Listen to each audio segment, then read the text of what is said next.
One of my all-time favorite artists whose music has actually stuck through with me for so long, for so many years, and that artist is Alanis Morissette.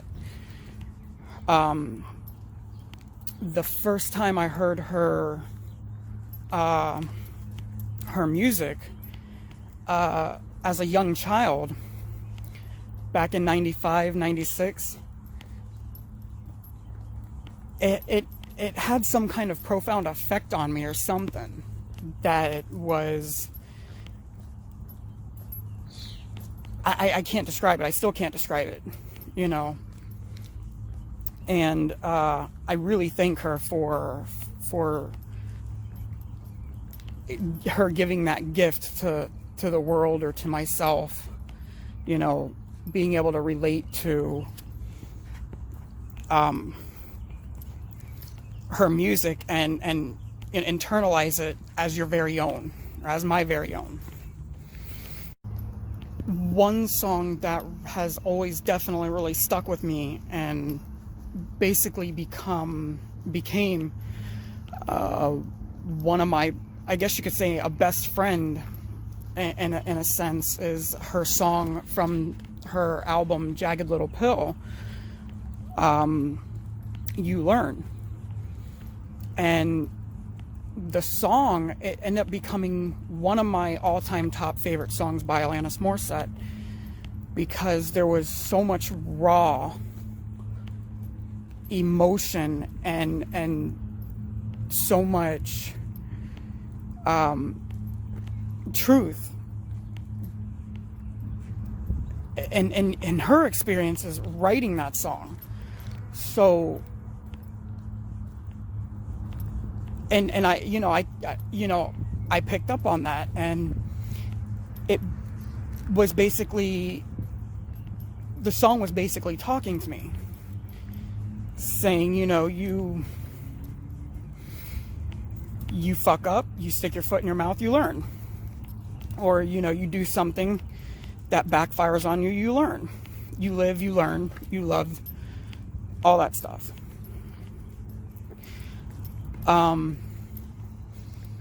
And I remember listening to it as a child, and I understood what she was saying. And I'm 34 now, so the song still gives me goosebumps when I listen to it. And it's the good kind of goosebumps. It's definitely a welcome song that I cherish, and I'm so glad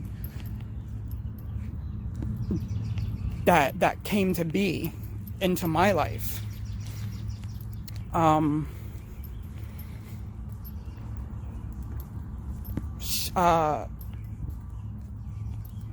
That's the one song that if you were to ask me what is my favorite Alanis song, I would have to say hands down You Learn, because of how the song basically walked with me throughout my life of all kinds of, you know, turmoil and wrong choices and you know, gratitude and learning from you know, life's experiences.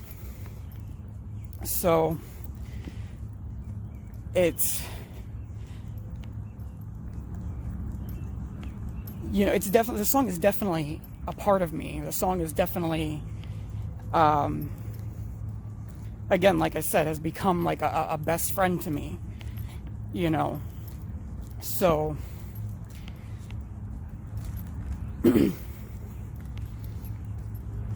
she's supposed to be coming out with a new album shortly here. It was supposed to be released in May 1st, but due to everything that's going on in the world, it was pushed back. And the name of that album is called Such Pretty Forks in the Road. And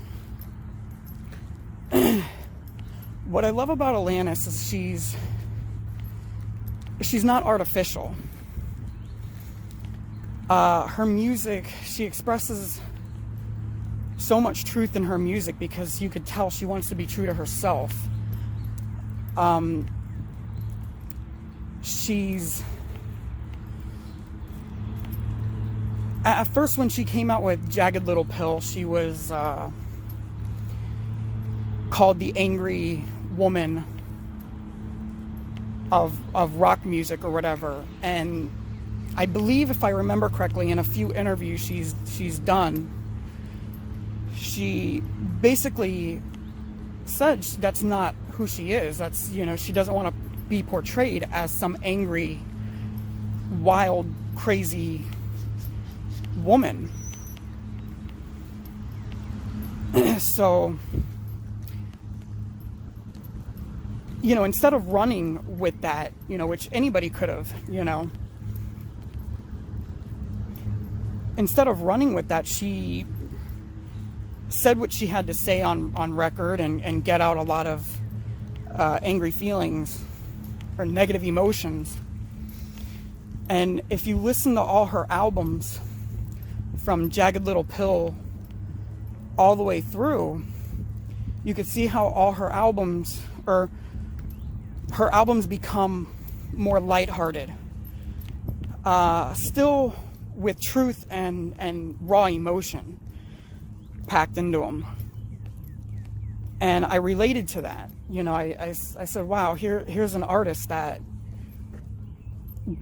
sticks to her, who she is, and doesn't let anything else really influence her except for her own experiences, which is what I'm all about.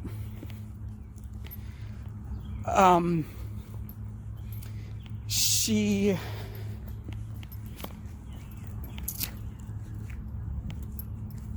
also, what I also like about her, she also touches upon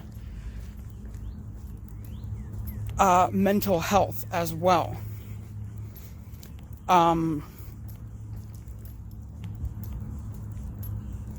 She touches upon mental health,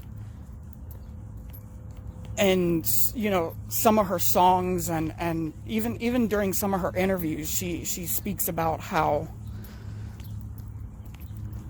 you know, she goes through stressful times in her life, and, you know, there are times where it's just so overwhelming.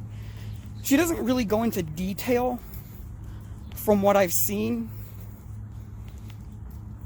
but you can tell it's implied, you know, that she's human just like anybody else, and she suffers through, you know, hardship and all that, and how, you know, the different levels of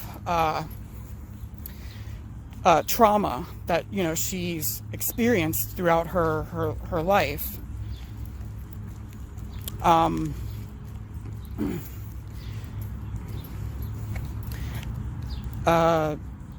Take the song Perfect from Jagged Little Pill. She touches upon a little bit of psychology there, I feel, because the song is about, you know, parents living through their child vicariously and wanting their child to be perfect, something that their parents were never perfect. And it puts a lot of mental strain on that child. And if you listen to the song, you'll understand where she's coming from.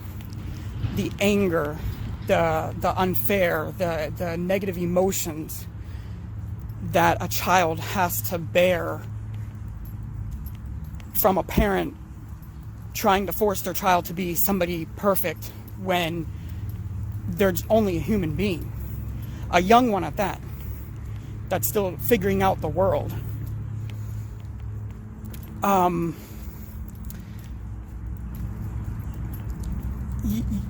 So it's definitely, she's definitely one of my all-time favorite artists, because there's so much on visible levels for an example, like her music sounds really good.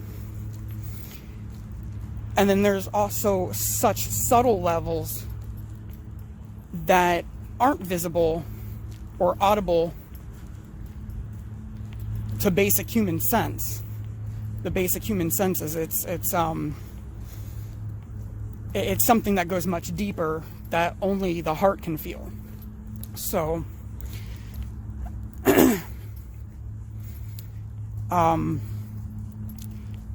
again, I definitely thank Alanis Morissette for doing what she does. Because she's right up there to my go-to artist.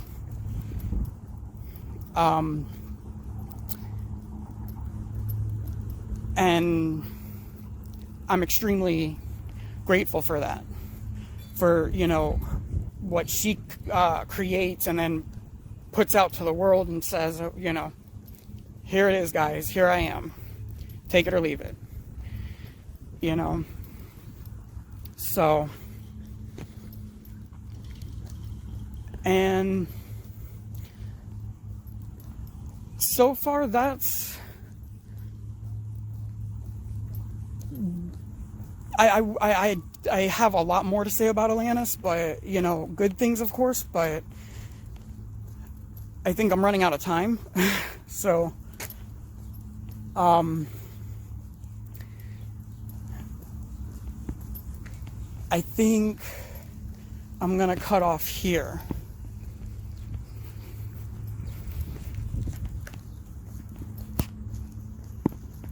Or maybe I won't. So I don't know. I'm still getting down this camera shy stuff. So all right. Bye-bye.